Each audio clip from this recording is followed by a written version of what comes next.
So the African Useless Union has done it again. If you can vividly remember, a couple of days ago, I made a video where I was talking about how useless and pointless this organization is to the African people.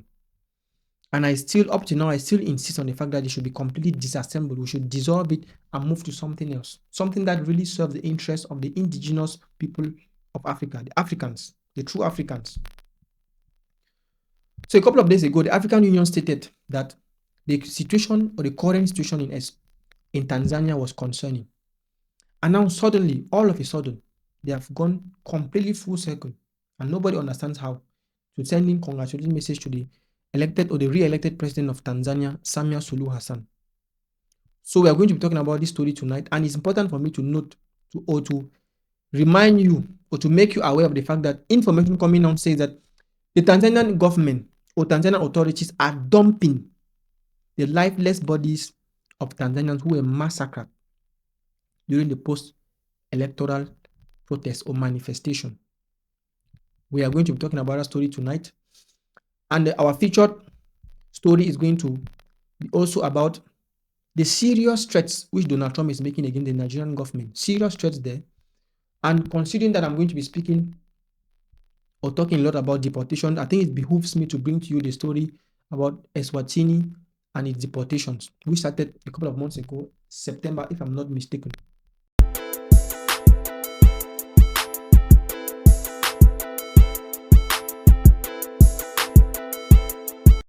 So, good evening, ladies and gentlemen. If you are new here, you're at MPA Unfiltered.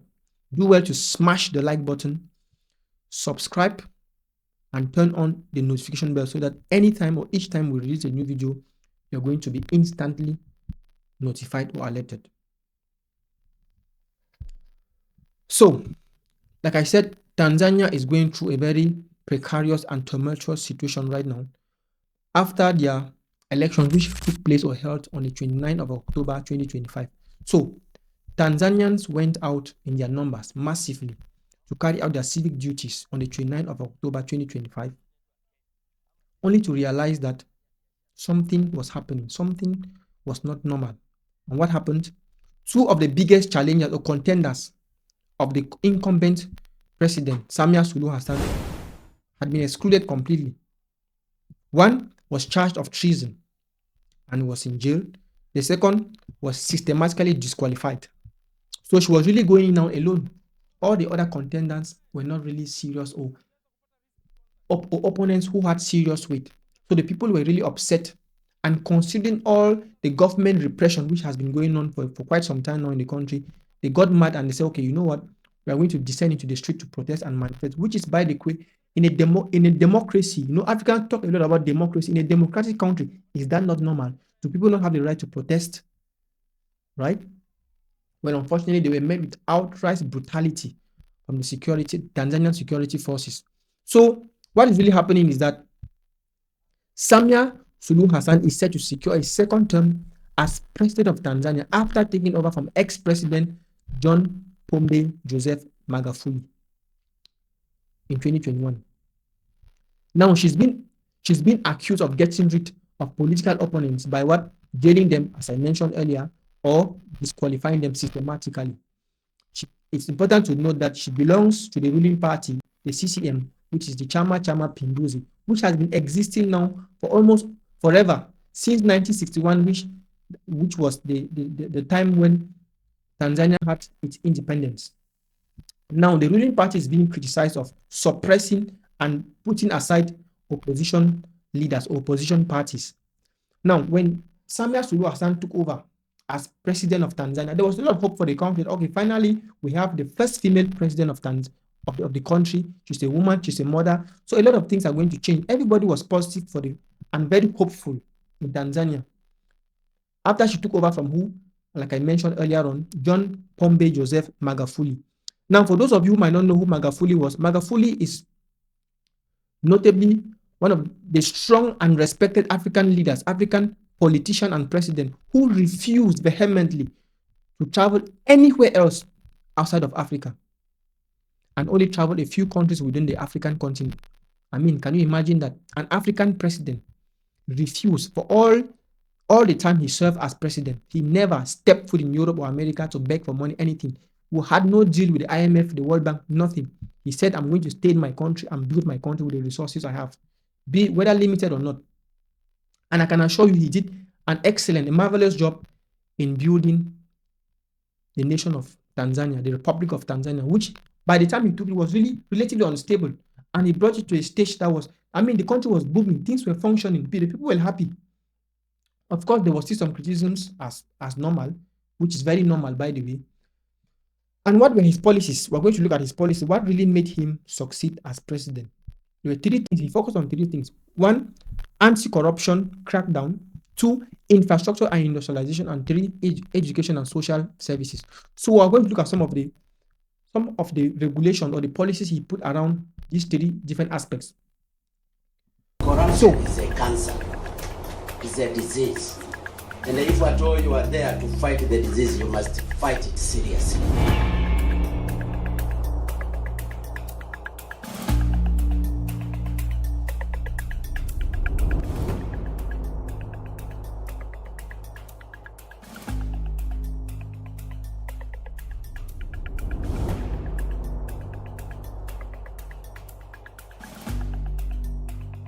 Wako watu ambapo wakati wa bodi wanapoamua kukaa wanaona hakuna hoteli yoyote hapa Tanzania ya kuweza kukaa wakati wa bodi, wanakwenda Ulaya kwa ajili ya bodi zao wanazokaa.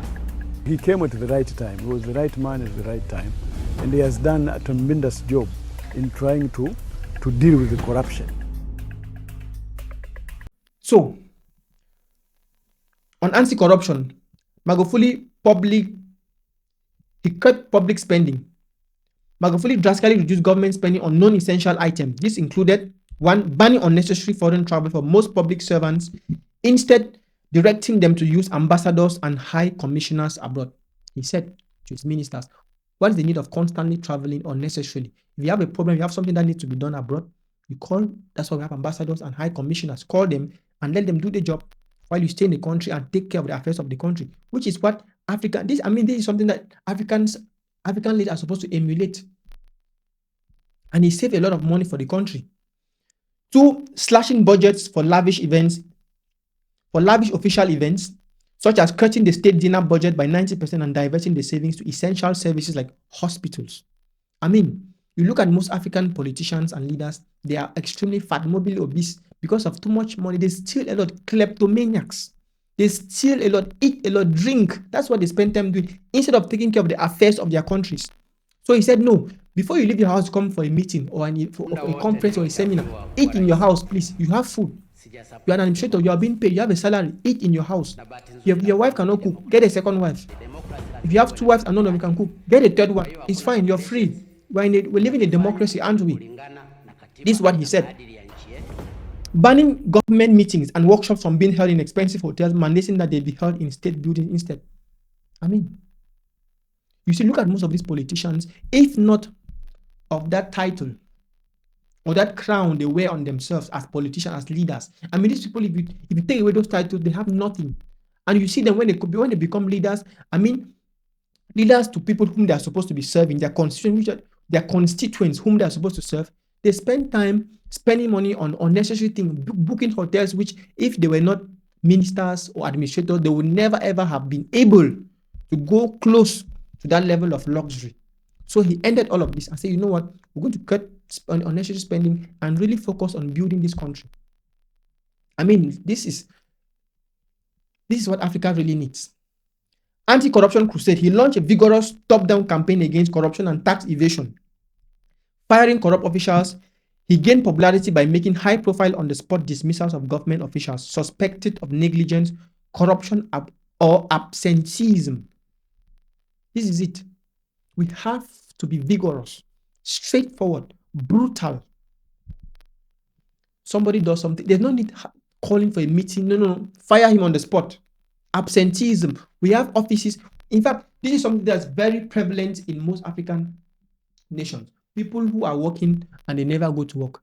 Out of a week made up of 5 days, they go to work twice a day. When they go to work when they're supposed to be in the office by 8 o'clock or 7:30, they're in the office by 11 o'clock. When they get to the office by 11 o'clock, they drink themselves to stupor. You come to the office, you need something to be done for you.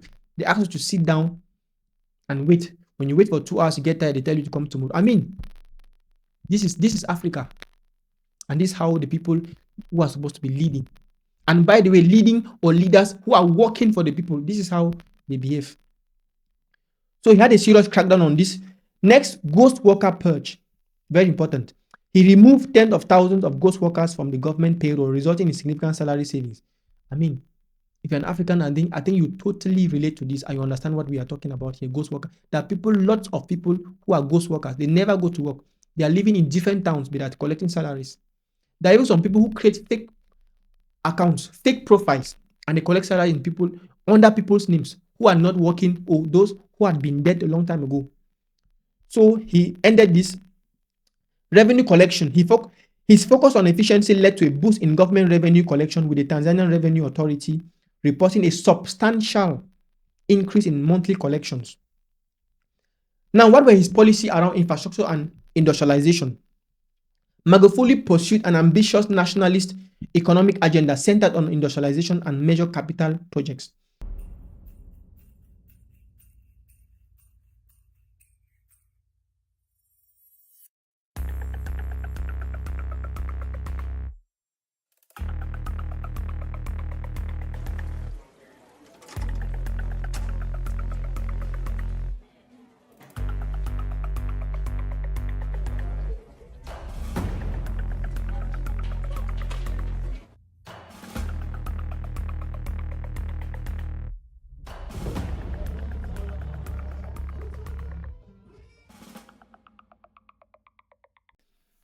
Notably, mega infrastructure projects. His government committed significant funding to large-scale infrastructure to transform the economy, including 1. The Standard Gauge Railway. Major construction began to replace the old metal gauge railway intended to connect Tanzania's major cities and link with neighboring countries. So he made some of these works or construction projects, which eased the movement of people from one city to another within Tanzania and even to other neighboring countries. 2. The Julius Nyerere hydropower station, a massive hydroelectric power project initiated to solve the country's persistent power shortages. This is something that's very common in African countries, by the way. No electricity. No electricity. Nigerians can relate, Cameroonians can relate. No electricity. The revival of Air Tanzania, investing in new planes to revive the national carrier and airports. He renovated some of the airports and they became very beautiful. And by the way, for those of you who might not know, from my research, Tanzania is a beautiful, very beautiful country.